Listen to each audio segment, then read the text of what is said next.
श्यामा प्रसाद मुखर्जी की एंट्री को समझने के लिए हमें दो चीजों के बारे में समझना होगा। पहली चीज यह है कि श्यामा प्रसाद मुखर्जी ने क्यों डॉक्टर अंबेडकर के इस हिंदू कोड बिल को रिजेक्ट किया था या अपोज किया था। उनका कहना सिर्फ एक था कि जो भी आप रिफॉर्म्स बोल रहे हैं, चाहे वो मैरिज से रिलेटेड हो, चाहे वो इनहेरिटेंस से रिलेटेड हो, चाहे वो प्रॉपर्टी से रिलेटेड हो, every reforms that were mentioned in the Hindu code bill were actually very good, very progressive and acceptable even to Shyama Prasad Mukherjee.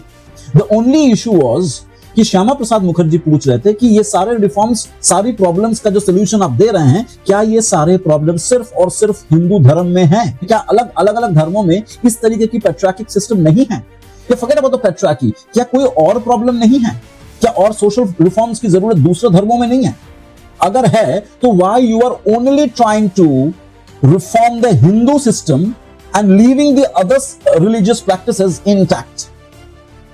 तो आज के तारीख में कई लोग कह रहे हैं कि आज के तारीख में बीजेपी जब यूसीसी यानी कि यूनिफॉर्म सिविल कोड को प्रमोट कर रही है तो एक्चुअली वो श्यामा प्रसाद मुखर्जी से डाइवर्ट कर रही है, जबकि ऐसा कुछ नहीं है।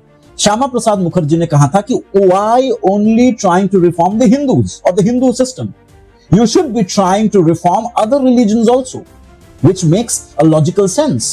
Or UCC is doing exactly the same. UCC is trying to reform all the religions and the defects therein, ताकि महिलाओं को उनकी राइट्स इक्वल तरीके से मिले।